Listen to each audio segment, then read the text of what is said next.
Confiança e credibilidade são palavras fundamentais em economia e é em torno delas a atual luta política do governo, que mesmo esgrimindo números vistosos de crescimento e emprego, não supera a forte desconfiança por parte dos agentes econômicos.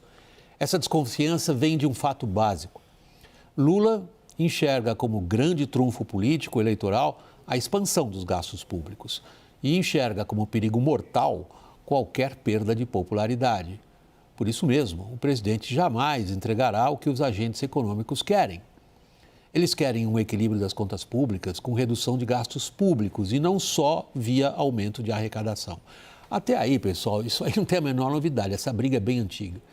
O que fez ressurgir neste momento essa mesma briga e com muita força é uma disputa entre o que é bom para a política e o que é bom para as contas públicas, portanto, para a economia. O que fez essa briga voltar a ser tão importante é o fator tempo.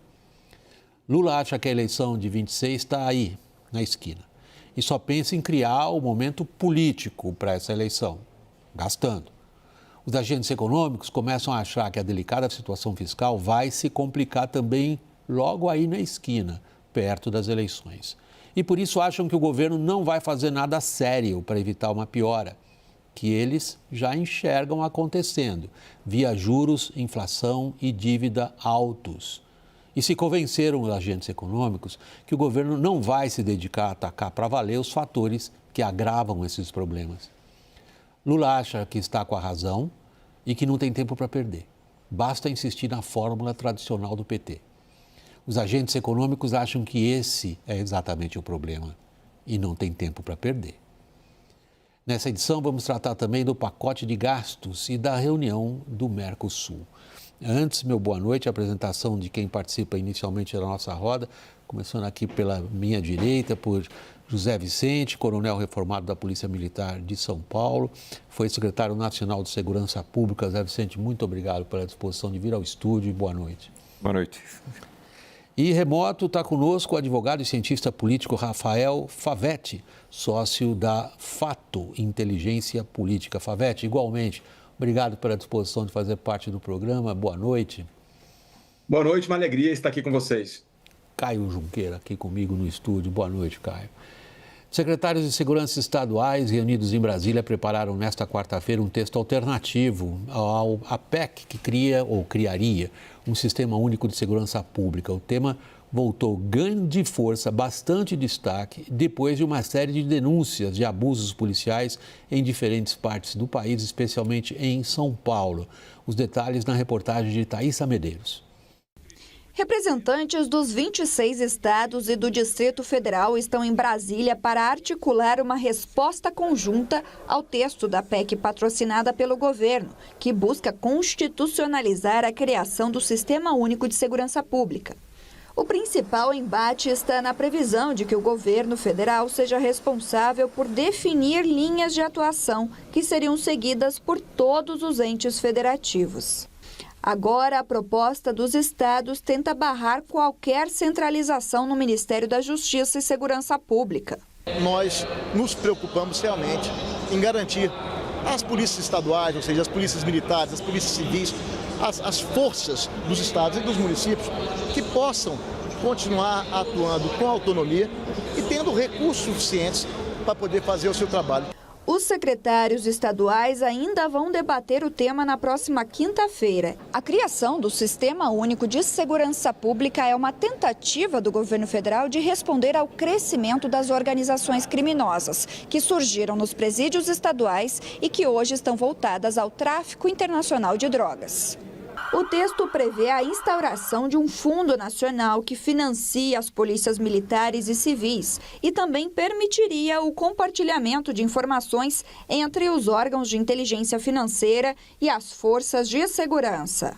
O ministro da Justiça e Segurança Pública, Ricardo Lewandowski, responsável pela proposta, foi, na última terça-feira, à comissão do Senado responsável por analisar o texto.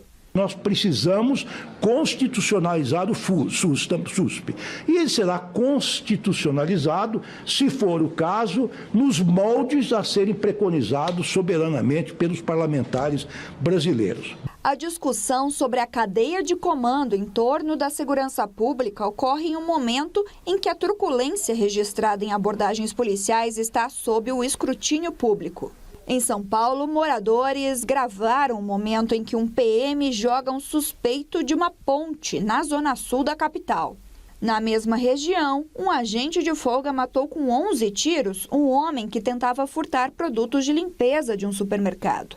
O episódio aconteceu no início de novembro. Também circula nas redes sociais uma abordagem em que policiais da Rocan espancam um homem e uma mulher que não respeitaram uma ordem de parada. Já na Bahia, o estado da polícia militar que mais mata no país, um agente foi filmado enquanto executava um adolescente e feria um segundo homem durante uma suposta tentativa de roubo.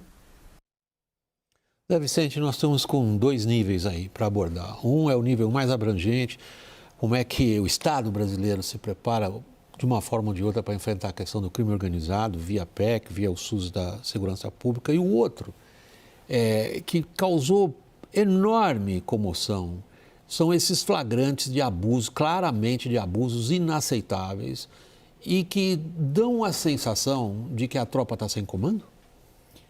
Não é exatamente isso, William.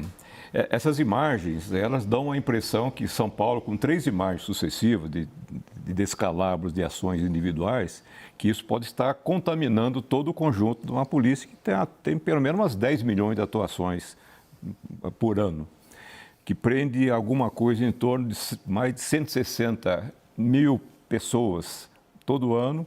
Se fosse tão despreparado, ia ser uma tragédia absoluta. O problema é que muitas dessas ações violentas da polícia, os descomandos, estão até longe de São Paulo. Apesar dos problemas que estão aqui, precisam ser corrigidos, sim. Se a gente pensar, por exemplo, o estado do Amapá, ninguém está falando do Amapá. Se for aplicar a população de São Paulo no Amapá, as mortes por policiais seriam 10 mil por ano. Imaginou São Paulo com 10 mil mortes? Teve 500. A Bahia seria 5 mil mortes por ano, com a população de São Paulo. Sergipe seria 4 mil, Goiás 3 mil. Nós estamos falando de 500 aqui em São Paulo. Então, é um problema muito maior do que aparece nessas imagens, porque muitas dessas mortes não têm o privilégio de serem filmadas e entrar em cadeia nacional em todos os canais. Mas, de alguma maneira, isso ilustra um problema que as polícias são no Brasil, de melhorar substancialmente sua capacidade de contenção da violência, de maneira geral, e também de melhorar o profissionalismo dos seus policiais. E isso está faltando. O ministro aponta uma PEC que pretenderia resolver isso e não vai. Você está apontando um aspecto essencial, que é a percepção que as pessoas têm da realidade da intervenção policial. Favete, não é à toa que segurança pública é considerado um dos itens cruciais do ponto de vista político-eleitoral. São Paulo é a grande vitrine. O governador de São Paulo é considerado aqui, pelo menos, como um dos principais nomes da direita para as eleições de 2026. E tudo o que acontece em termos de segurança pública tem uma repercussão legítima, eu diria, muito maior do que se acontecesse em outros lugares, como, por exemplo, o próprio coronel Zé Vicente citou. Em outros estados, não alcança a mesma propagação do que quando acontece em São Paulo. Nós estamos diante, na verdade, de uma questão política? Olha, uma questão que vou deixar só o Favete inicialmente, Zé Vicente, aí passa você. Né? Perdão, foi erro meu que não disse claramente que era passar a palavra ao Favete em primeiro. Peço desculpas, Favete, por favor. Acho que são 3 variáveis básicas quando se fala em violência, que a primeira delas é que a violência hoje é top of mind de qualquer eleitor brasileiro. Em todas as pesquisas que a gente roda, independentemente de qualquer instituto de pesquisa ou modelo de pesquisa, a violência aparece em primeiro ou em segundo lugar. E isso não é de agora. É claro que você tem períodos em que ela aparece mais do que outros. Mas há um segundo aspecto, portanto, violência é um problema assim, brasileiro, né? Isso ele está no top of mind da população brasileira. Há uma segunda questão, que é o federalismo brasileiro. O federalismo brasileiro ele joga a segurança pública, aquela, enfim, da rua, do dia a dia, etc., para os estados, né? Porém, toda a legislação ela é federal, isso é, o artigo 22, primeiro da Constituição, 1 da Constituição, ele coloca para o Congresso Nacional a legislação de de todo o direito penal, todo o direito processual penal. Então, há um desarranjo federativo aí. E há uma terceira questão muito interessante também. Essas filmagens que nós estamos vendo, elas acontecem depois também de que cada cidadão hoje ele é portador de uma câmera, né, que consegue colocar broadcast, ele consegue colocar para o mundo inteiro. E é óbvio que o nível de exigência, portanto, sobre os procedimentos operacionais padrão da polícia, eles começam a ficar cada vez mais altos. E é óbvio também que essa disparidade federativa com a capacidade do cidadão filmar e, em especial, a preocupação com a violência causa esse desconforto no governo da União. Durante muito tempo mesmo, todos os governos da União disseram o seguinte: a Constituição já resolveu o problema da violência, especialmente no debate do dia a dia, que são os estados. Porém, agora, o toque está batendo na porta e o governo federal está sendo chamado politicamente a dar uma resposta. Se essa resposta, como já foi dito aí na mesa, será eficaz ou não, é um outro problema. Mas, sem dúvida alguma, o governo federal é pressionado para dar uma resposta. Deve ser você ia comentar quando eu interrompi, perdoe. Essa questão política é interessante, porque a Polícia Militar de São Paulo, ela veio, nesses anos do século XXI, desde 2000 para cá, desenvolvendo aperfeiçoamento do treinamento, ampliou o treinamento, criou mestrado, doutorado profissional para a sua classe dirigente, os grupos dirigentes, os oficiais, introduziu tecnologias avançadas, como é o caso das câmeras, que estão entre as melhores tecnologias do mundo. Só que quando chegou em 2023, com a entrada do novo governo, resolveram adicionar uma postura de direita na segurança pública, dando, então, uma ênfase à atividade repressiva, quando estava em desenvolvimento um trabalho de prevenção de ampla escala, alcançando os melhores resultados do Brasil em termos da taxa de violência, no caso de São Paulo. Então, nós tivemos um recrudescimento da força da polícia, tivemos um aumento expressivo de mortes, inclusive em operações na Baixada Santista. E nesse ano, mais de 70% de incremento das mortes em relação ao ano passado, sem que a gente tivesse um incremento assim do crime violento. Nós temos estados, como o caso do Distrito Federal, é um estado, cidade-estado, Minas Gerais, que tem uma redução também constante dos padrões de violência e uma redução que é praticamente um mínimo hoje de expressão da letalidade policial. Então, é possível, sim, fazer, mas o discurso acabou condicionando a tropa, o pessoal da rua, deram uma força muito grande para as tropas de reação, caso da Rota, batalhões especiais, e nós viramos quase um Rio de Janeiro, onde também existe essa política há muito tempo de uma repressão intensa contra o crime, e não é sempre o crime organizado, como se fala, né? Nós estamos vendo uma grande fala sobre o crime organizado, mas nós temos 3 milhões de registros criminais no estado de São Paulo por ano e o crime organizado não responde nem 10% disso. Caio, o governador de São Paulo está diante de uma crise política e ele está sabendo contorná-la? Bom, ele tem uma estratégia para contornar. A gente vai saber o resultado disso, acho que talvez até em 26, né? Talvez nesse desenrolar. O que acontece? Primeiro, tem uma questão que se impôs desde o primeiro momento. Primeiro que são 5 episódios seguidos, né? Tem o assassinato do menino, né? Do Rian, tem o do estudante de medicina aqui no Paraíso. Enfim, tem vários questionamentos que se sucedem. E esse caso grotesco. O que acontece? Ele tem sido pressionado a demitir o secretário de Segurança Pública, mas tem uma série de fatores que ele não demite. Políticos. Ele tem uma questão, o Derrite é muito próximo ao bolsonarismo e ao ex-presidente Jair Bolsonaro. Então, demitir, de certa maneira, o Derrite é uma forma de se afastar desse bolsonarismo, que é um eixo de sustentação política do governador. Tem uma questão de dados ali. Hoje, o Derrite ele transita muito bem no Palácio dos Bandeirantes, no gabinete do governador. O governador gosta dele e acha que ele entrega.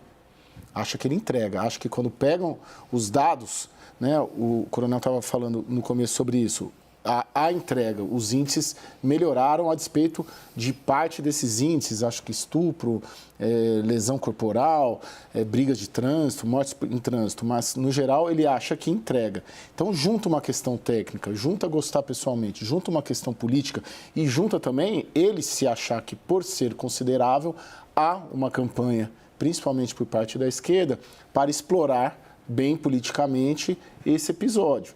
Então, ele faz essa leitura toda desse contexto e acaba não cedendo. É uma estratégia. Agora, eu tenho ouvido lá também que vai ser dada, está sendo dada, mais uma oportunidade para evitar que isso aconteça novamente. Então, está sendo feito um trabalho de reformulação, de um novo protocolo para evitar danos colaterais, mas, fundamentalmente, é uma questão política, sim. Pavete, nós, diante dessa questão política, estamos conseguindo tratar do mérito da questão da segurança pública?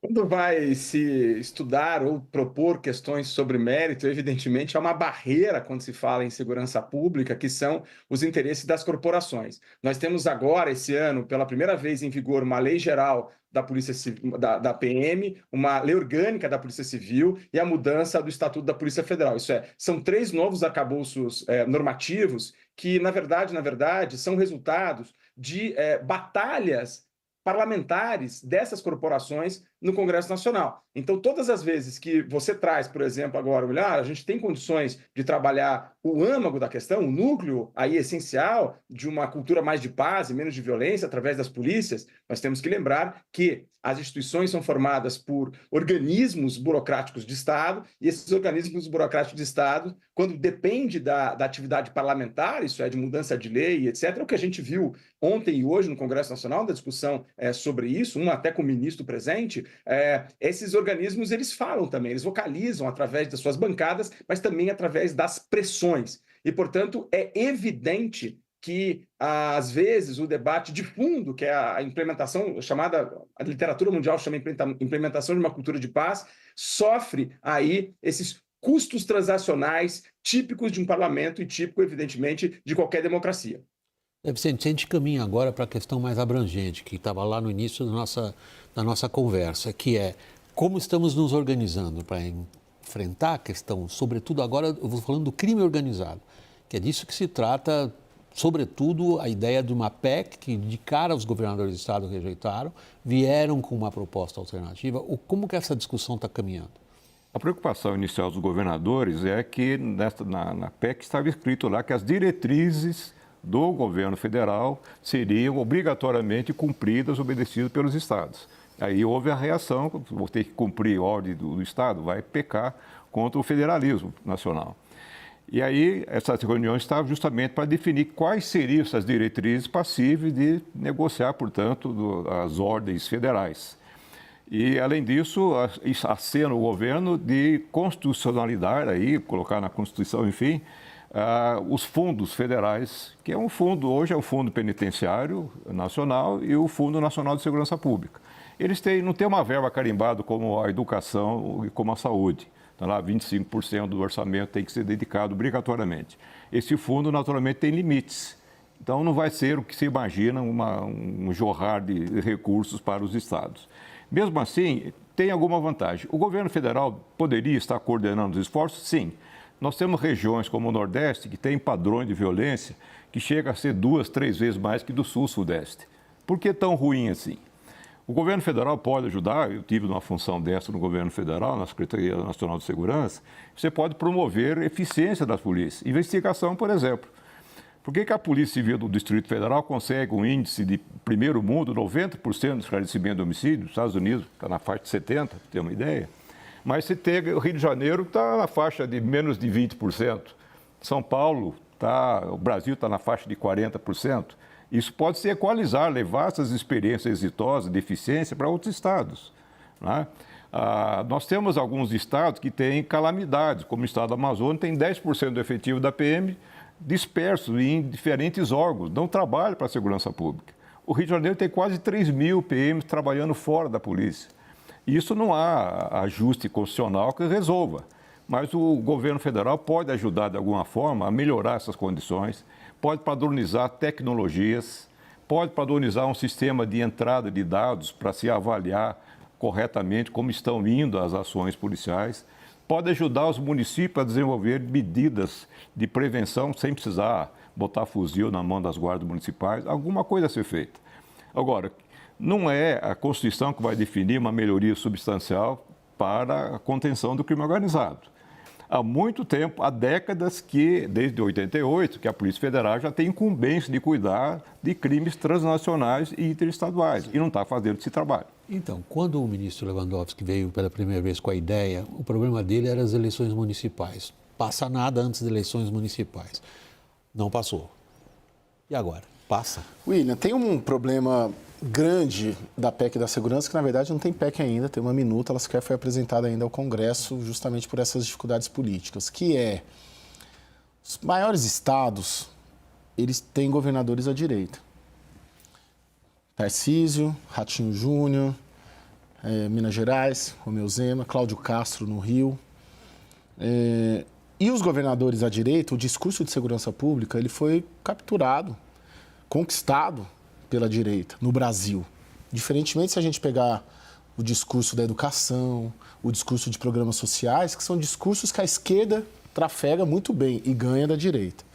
No discurso de segurança pública, é a direita que reina. Goiás, Ronaldo Caiado, né? Amazonas, Wilson Lima, são governadores de direita que utilizam muito a segurança pública como uma tentativa de vitrine política eleitoral. E aí o que acontece? Tem um governo à esquerda. E aí dá atrito. Há 2 semanas, em Florianópolis, tem um consórcio dos governadores do Sul e do Sudeste. A maioria dos governadores são à direita, né? Acho que todos, né? Todos. Que soltaram uma carta de Florianópolis rejeitando a PEC da segurança, a PEC que não existe. Então, na hora do Lewandowski sentar com os governadores, lembrando que muitos deles são potenciais adversários em 2026, que são adversários já políticos do presidente Lula e da esquerda, não dá liga, porque a esquerda tem uma visão sobre segurança pública e pede no debate político eleitoral, e a direita tem outra visão sobre segurança pública, e ela consegue capturar o eleitor. O eleitor, muita gente chama de populismo, né, na segurança. Mas o eleitor é mais capturável por uma política mais ostensiva, por uma política mais violenta, por uma política que pega o cabra e joga da ponte, porque ali, se estava ali, ele estava errado, enfim. A gente vai continuar esse debate, Zé Vicente. Agora, nessa edição, eu sou obrigado a parar ele aqui, a gente vai para o intervalo, vamos trocar de assunto. Eu queria agradecer muito a sua participação aqui, Zé Vicente, coronel reformado da Polícia Militar de São Paulo e secretário nacional de Segurança Pública. Obrigado, boa noite. Boa noite, Wilson. Boa noite, Caio. Beth Caio, a gente continua depois do intervalo as dificuldades do governo para avançar com o pacote fiscal lá no Congresso. Até já.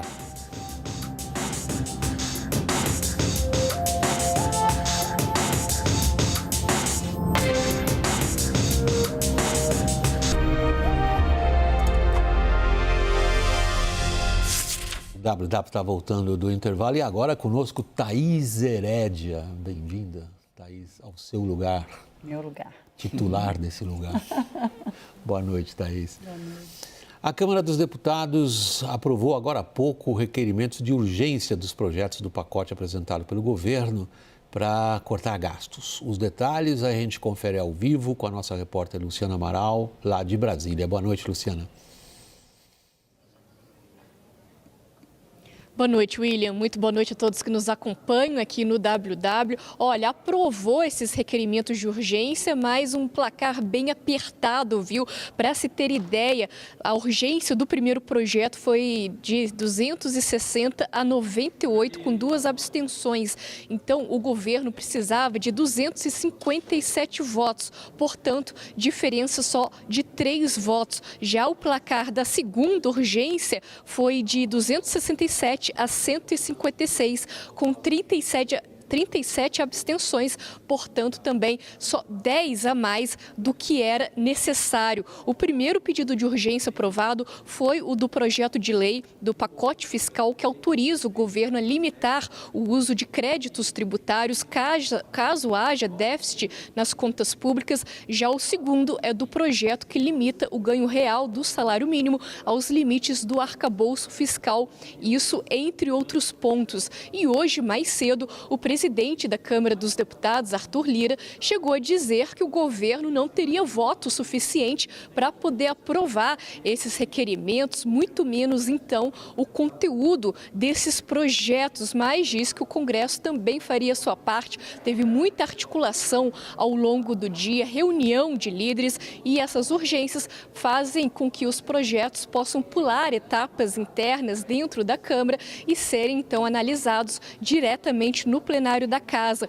Mas a votação do conteúdo em si continua em dúvida. Não deve ser votado hoje, nada mais assim deve ser votado hoje. Não se sabe se realmente vai ficar para amanhã ou só para a semana que vem. Ainda mais que na saída da reunião de líderes, tinha líder falando que ainda teriam que levar esses textos do governo federal para as respectivas bancadas.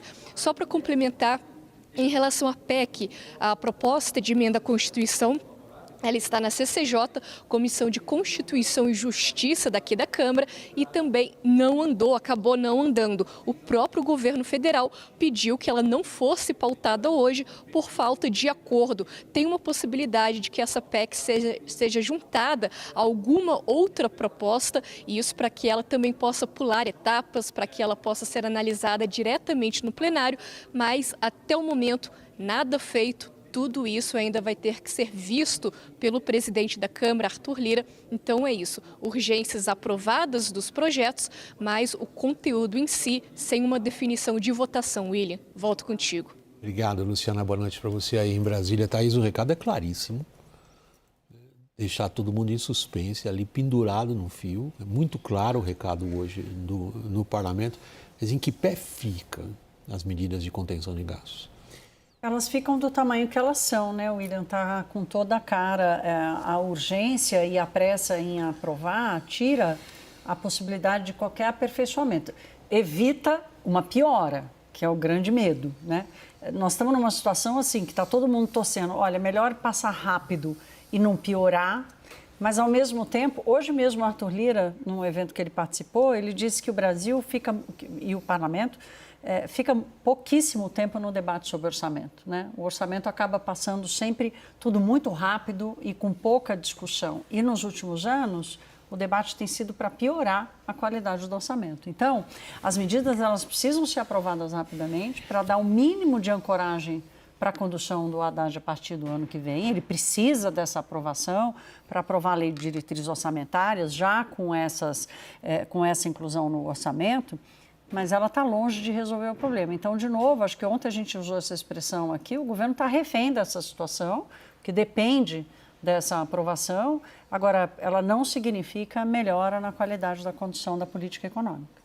Que jogo é esse, Favete, por parte do Congresso? É uma ameaça que depois se traduz em algum tipo de, digamos, de compromisso de aprovar a legislação pertinente? Minha percepção é que o Congresso está de olho em duas coisas básicas. A primeira é a reformulação da questão das emendas e o gasto delas até o final do ano, daquilo que falta gastar. E, em segundo lugar, como vai ser a discussão com o governo em relação à LOA. Nesse sentido, a nosso ver, toda essa discussão de déficit fiscal e os planos de gastos que o governo, esse recado que você acabou de falar, na verdade, tem mira em outros palcos que não esse necessariamente. Nós fizemos um estudo, William, sobre quantos parlamentares falam sobre déficit fiscal, trajetória da dívida, e são basicamente 10 parlamentares, são sempre os mesmos, e eles falam basicamente em épocas muito específicas, como agora ou como foi no debate sobre o arcabouço fiscal. Logo, déficit fiscal, trajetória da dívida, não é uma linguagem política. O que é linguagem política é câmbio, aí sim. Nós temos diversos parlamentares de oposição, nós temos preocupação do governo, a parlamentar de oposição que atacam o governo, preocupação do governo se defendendo em relação ao câmbio, etc. Câmbio é uma linguagem política. Logo, toda essa discussão, a impressão que nós temos é que o governo catalisou o debate interno sobre corte de gastos em virtude do aumento do dólar. Em outras palavras, se nós não tivéssemos o aumento do dólar, quando ele subiu um pouquinho, quando ele dá aquela estressada, a gente não teria. E isso faz com que o governo se mexa um pouco mais em relação ao corte de gastos. E, nesse sentido, esse claro recado do Congresso, como você bem colocou, a meu ver, não é necessariamente para o debate das três questões, que é o PL 4614, um PLP, que é um projeto de lei complementar, como disse na reportagem, que é aquele que limita a utilização dos créditos, e também da emenda constitucional, a PEC 45, que já está lá no Congresso. Não é bem aí que os parlamentares estão olhando. Os parlamentares estão olhando muito mais para a Lua do ano que vem e uma tentativa também de já tomar para agora uma discussão sobre o timing da execução das emendas já para o ano que vem, que ficou uma coisa esse ano, que foi, na verdade, foi o grande jeito que o governo teve de dialogar com o Congresso, que foi o timing da execução das emendas. Está encaminhado, no fundo, é um debate lá para frente, nesse aqui pouco importa. Bom, se a gente considerar os dois projetos aprovados agora, a urgência dos dois, a margem apertadíssima é mais um recadinho ali do Arthur Lira e dos líderes ali da Câmara, de que se quiser, avança. Se não quiser, não avança. A gente tem que comparar o pacote fiscal, são 3 projetos, né? O da CCJ, hoje, sequer foi votado, que é uma PEC, que precisa de 308, né? Ali, essas duas, requerimento de urgência, sem debate de mérito, sem nada, foi 267 a 156 e o outro 260 a 98. Ou seja, muito pouco. Muito longe. Muito pouco. Né? Mas a grande expectativa está no Supremo. Tudo isso andar agora depende do Supremo, dessa decisão do Supremo. O Favete colocou ali o câmbio, né? Como é uma linguagem política de fato, porque o governo entrou para ajudar o Congresso, veja só, né? A gente trata aqui o ano inteiro, o governo Lula inteiro, tratando da aliança política Supremo e Palácio do Planalto, mas agora quem está entrando para ajudar o Congresso, contra, entre aspas, o Supremo, é o próprio Palácio do Planalto. Em busca de aplicar as emendas. Exatamente. Então tá todo... E hoje, uma pessoa muito próxima ao Arthur Lira, que tem participado dessas reuniões, me disse que, assim, em 2 anos é o pior momento. Em 2 anos é o momento mais tenso e mais crítico.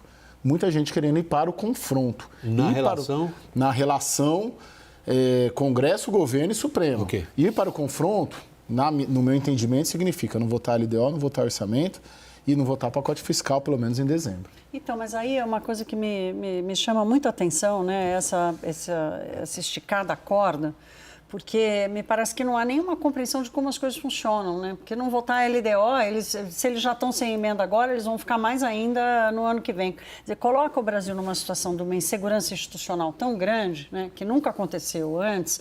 Vai sair dessa? Eu já perguntei para a gente do próprio Congresso Nacional, formulador de legislação, de contas públicas, para entender qual é o desdobramento se o Congresso Nacional não aprovar a lei de diretrizes orçamentárias.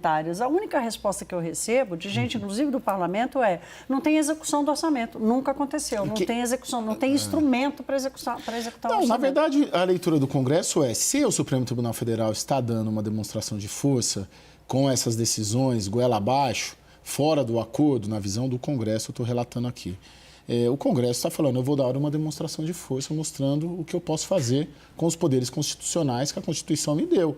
E uma delas é não avançar numa agenda legislativa, que é de interesse do Palácio do Planalto, do Executivo e também do Judiciário. Mas aí é uma inversão de ordem, eu acho, Caio, que me preocupa muito, porque assim, a lei de diretrizes orçamentárias não é uma peça de negociação política, entende? Isso que eu estou querendo dizer. A lei orçamentária mas a diretrizes orçamentárias não é, porque ela é instrumento de execução.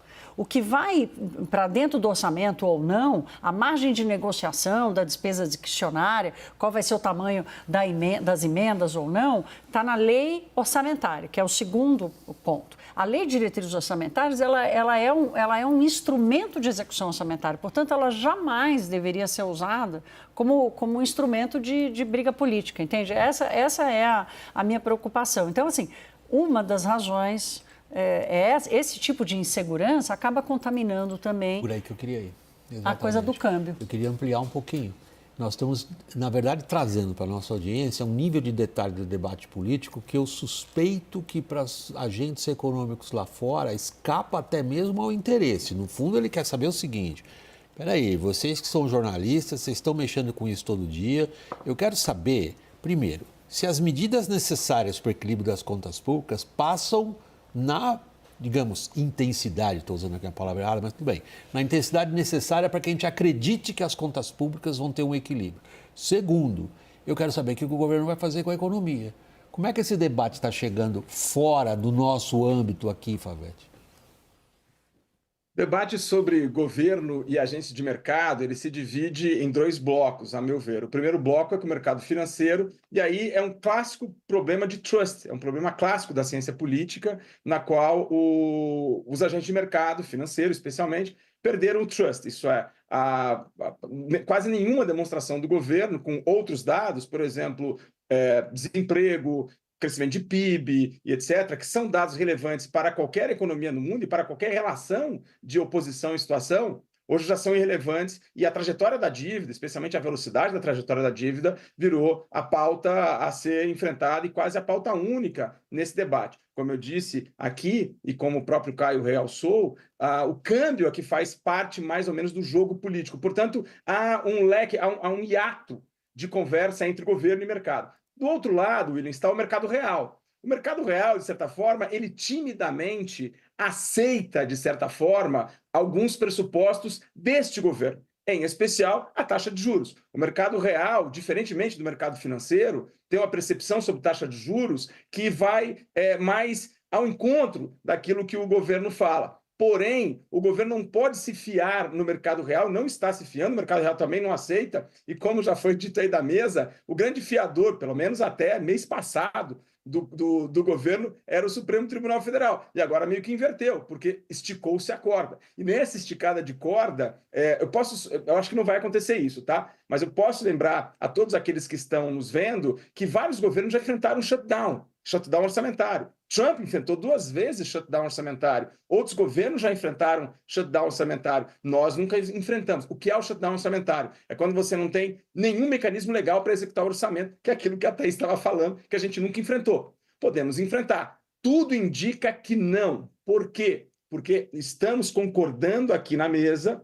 e que, na verdade, o cenário é um pouco outro, que não é bem... Nós não temos um Congresso mega preocupado com a dívida pública brasileira. Na verdade, nós temos um Congresso mais preocupado com a sua paróquia e de como os parlamentares vão executar o seu próprio orçamento. E o governo extremamente preocupado, evidentemente, quando o câmbio acende a luz vermelha, ele corre para saber quais são as medidas que, pelo menos, colocam essa luz vermelha um pouco na amarela e depois, com o tempo, voltar a verde. O que não é fácil politicamente, porque tudo que a gente falou é que as cordas estão esticadas. Vamos para amarrar esse segmento, Caio, tem um pouco menos de 1 minuto para você. O governo pretende fazer o quê diante da situação na qual o que ele propõe gera desconfiança? E a desconfiança, no fundo, ressalta para o governo se eles estão desconfiados, eu estou fazendo certo? Não, William, o que o governo pretende fazer e já está fazendo é articular com o Supremo Tribunal Federal uma solução para o caso. E é isso que todo mundo está esperando. Caso emendas. Isso, o caso emendas. Porque é a decisão do Supremo que tem o potencial de destravar tudo. Ou de atrapalhar mais ainda. Nós vamos para o intervalo. Na volta, vamos tratar, continua conosco o cientista político Rafael Favete. Nós vamos tratar de Mercosul. Parece que vai sair o acordo. Até já.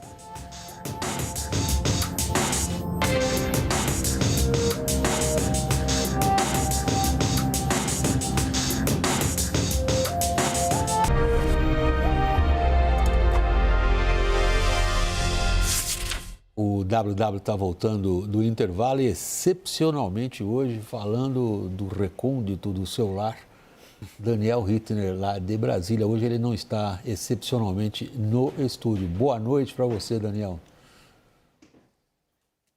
Boa noite para todos. Peço desculpas pela ausência pessoalmente, uma contingência, mas amanhã estou de volta. Não, que é isso, Daniel. Feliz que você está conosco. Vamos lá.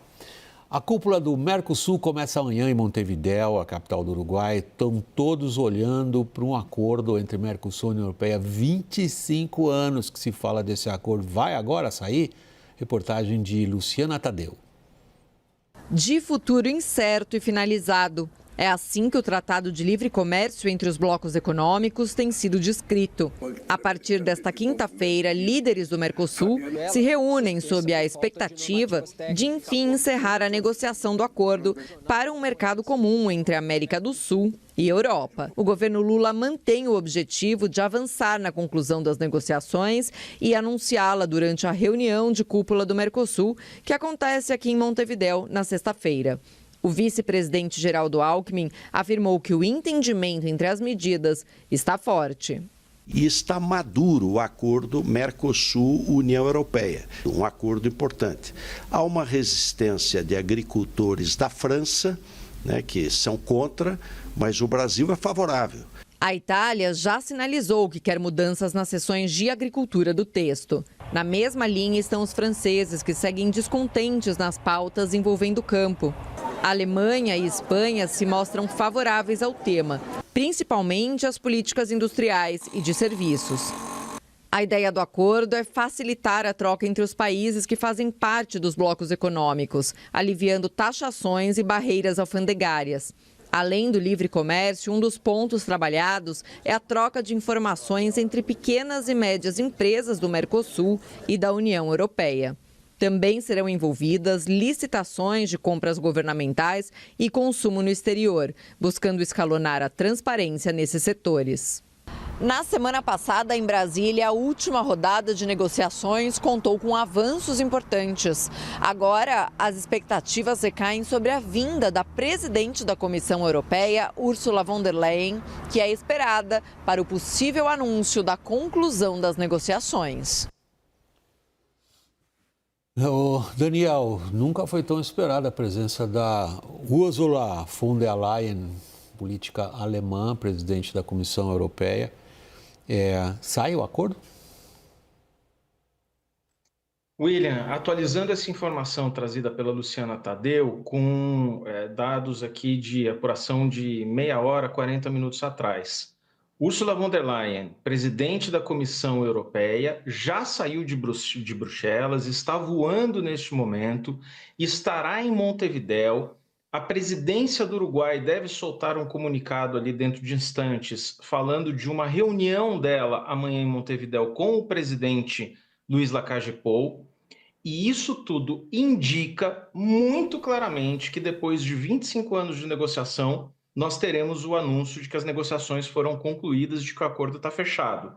Ursula vem acompanhada do diplomata eslovaco Maroš Šefčovič, que assumiu há 4, 5 dias o cargo de comissário europeu para comércio. Então, a presença dele também indica muito claramente que o acordo foi fechado, vai ser anunciado na sexta-feira. Caso contrário, obviamente, eles não sairiam de Bruxelas e estariam se deslocando para Montevidéu. Bom, a gente fala disso, acho que a nossa carreira, boa parte da nossa carreira profissional. Essa negociação do acordo de livre comércio entre a União Europeia e o Mercosul. É como a gente, reforma tributária, né? Outra coisa que a gente fala, a carreira profissional inteira. Está na hora de parar? Não, agora é assim, tem que ser ou vai ou racha, né, William? O mundo está caminhando para uma configuração muito mais protecionista. O Brasil ficou de fora do melhor momento da abertura comercial no mundo e o Mercosul, inclusive, não só o Brasil, mas o Mercosul como bloco comercial que ficou ensimesmado nessas mais de 2 décadas, mais de 3 décadas, tem uma saída que é esse acordo. Então, se os dois lados... E para a Europa vale a mesma coisa. O Donald Trump está ameaçando a Europa tanto quanto a China, tanto quanto o México, o Canadá, quer dizer, e a gente não sabe o quanto disso vai ser efetivo. Então, é uma questão ali de uma habilidade política tremenda e de quem vai ceder quanto para garantir que isso seja fechado, porque não tem como negar o interesse e uma forma de proteção dos dois blocos, tanto da União Europeia quanto do Mercosul, nesse momento, nessa configuração da geopolítica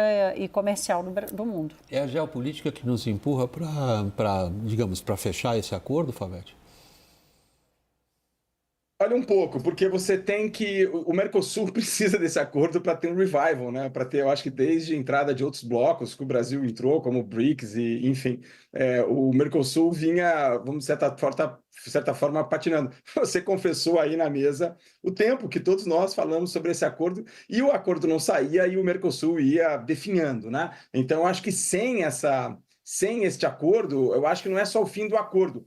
Tal qual a Thaís falou aí da mesa, a senadora Tereza Cristina falou a mesma coisa entre ontem e hoje. Ela disse que se não saiu o acordo agora, esquece, não precisa nem mais sair mais, porque esgotou-se aí a possibilidade de sair, esgotou-se também a paciência de vários setores industriais e agro e etc., de todo o Mercosul. Portanto, o acordo do Mercosul com a União Europeia não significa só e somente só uma criação de magnitude média para grande, né? Eu diria até grande aí, de livre comércio, mas também revival do Mercosul como ele foi sonhado, né, William? A gente tem um empurrãozinho que vai levar a cenas memoráveis nessa cúpula do Mercosul, por exemplo, Milei e Lula. Sim, exatamente.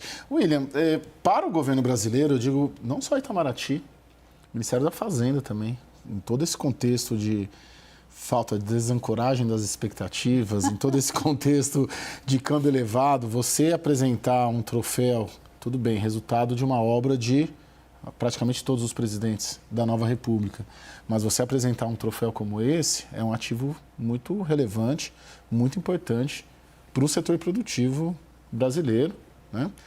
Então, o governo Lula, isso justifica, além da questão geopolítica que a gente ouve, sim, empurrando, fator Trump, enfim, novos eixos, interessa para a União Europeia, mas tem uma condição neste momento, se for anunciado nesta sexta-feira, como se prevê, não deixa de ser um troféu que o governo muito provavelmente vai explorar no momento em que, enfim, hoje a gente viu a pesquisa aí, o mercado, enfim, todo mundo desacreditando. Não vota, né, sim, não vota, mas influencia, né? Nos rumos e tem uma influência, né? Influencia na tal desancoragem?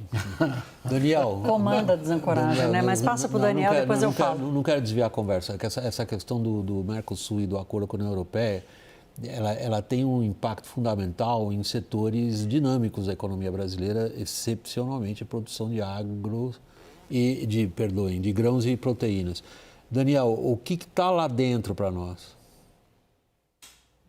William, esse acordo foi mudando muito ao longo do tempo, tanto o que está no acordo quanto as percepções do setor produtivo, dos diversos segmentos, sobre os impactos desse acordo.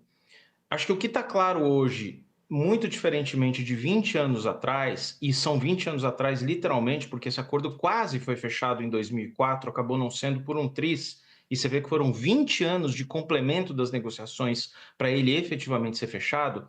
A diferença daquela época para hoje é que nem o agro sai ganhando tanto, porque você tem cotas que não são tão volumosas. Então, é verdade que o Brasil, os países do Mercosul vão poder exportar com tarifa zero para a União Europeia, mas com cotas relativamente pouco amplas. Então, isso não vai ser a salvação da lavoura para o agro brasileiro, não vai abrir totalmente o mercado de carnes, ou de etanol, ou de açúcar, para os produtos do Mercosul. Ao mesmo tempo, foi mudando a percepção da indústria. 20 anos atrás, a percepção da indústria brasileira é de que ela teria muitos problemas com a conclusão desse acordo e seria invadida por produtos europeus. O que mudou de lá para cá é que a indústria percebeu que ela não pode ficar totalmente alheia às cadeias globais de produção, que hoje qualquer produto relevante com bastante valor agregado, ele fala 50 idiomas, como um avião da Embraer, como um produto eletroeletrônico, como até um calçado brasileiro que compete bem em países, em mercados sul-americanos, por exemplo.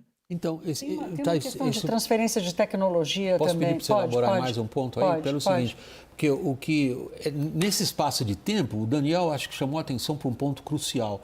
É o quanto que a chamada, vai botar em aspas, globalização mudou nesses 20 anos. O quanto que as cadeias produtivas, agora, mais recentemente, mudaram também.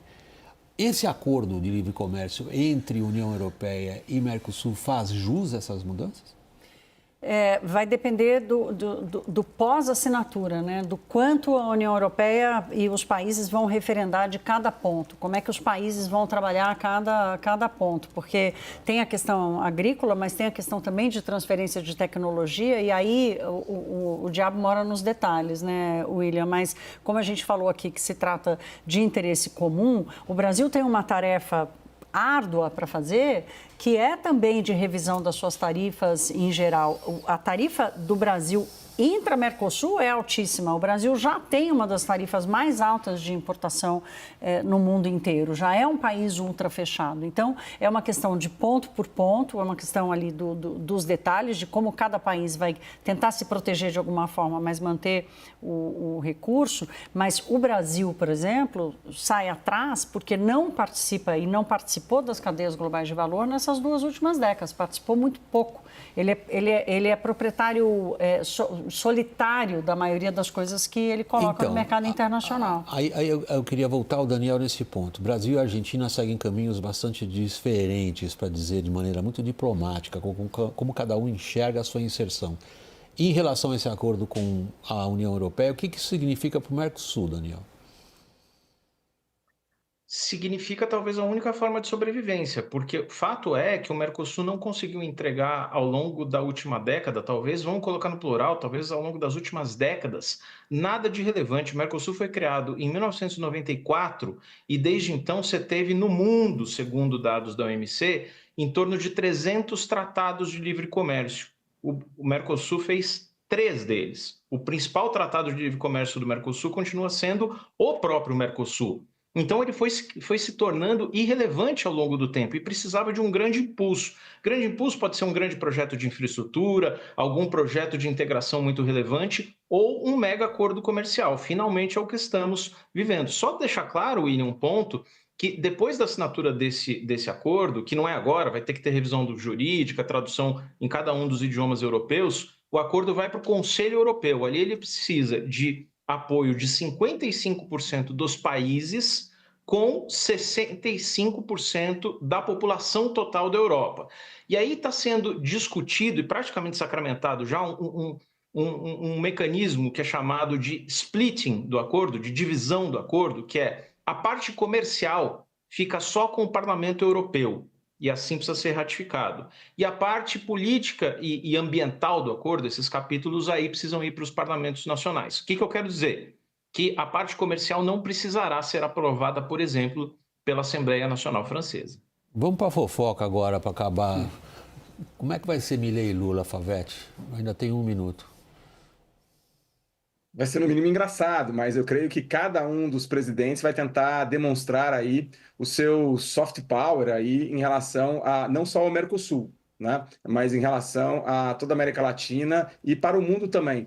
Tanto o governo Milei quanto o governo Lula estão sendo olhados com lupas por todos os países europeus. A Europa também enfrenta uma polarização, o mundo inteiro enfrenta uma polarização, mas a Europa, os Estados Unidos enfrentam essa polarização. E olham essa briga menor aqui entre esses 2 países de maneira, no mínimo, curiosa. Então, eu acho que vai ser curioso, porque o mundo inteiro vai estar olhando essa pequena briga, essa pequena disputa entre conduções sobre seus governos, de maneira a saber quem vai vencer no final. Bom, eles já se cumprimentaram, né? Então o gelo já foi rompido? Sim, não, mas aquele cumprimento. Aquele cumprimento virou meme, geleira, né? Não é um gelo, é uma geleira. Eu queria saber se você é um perito moreno. É um perito moreno, William, que precisa ser vencido. No dia a dia nosso, a gente cumprimenta muita gente que a gente não gosta. Acho que qualquer pessoa, né? Mas Milei... Não, ali a relação vai ser institucional, vai ser, enfim, é um treino também do que vai acontecer com o Lula-Trump. Agora, as relações Brasil e Argentina, elas se mantiveram, as relações comerciais, as relações institucionais, e assim será. Mas vai ser interessante para ver se não vai virar meme igual virou no Rio de Janeiro, porque, de fato, no meme lá o Lula com os 20 chefes de Estado, só com o Milei, ele estava emburrado, né? Os 2 emburrados, né? Bom, eu estou terminando o programa. A gente aqui nunca fica emburrado. Não, jamais. Só eu que tenho que cortar o tempo, emburro todo mundo. Mas, enfim, eu queria agradecer ao advogado e cientista político Rafael Favete, sócio da Fato Inteligência, pela participação aqui nessa edição WW. Boa noite, Favete. Uma alegria estar com vocês. Boa noite a todos. Daniel, obrigado pelo esforço de participar hoje ainda. Boa noite para você em Brasília. Thaís, querida, aqui no estúdio. Caio, igualmente. Boa noite. E para vocês, meu boa noite. Essa edição fica por aqui.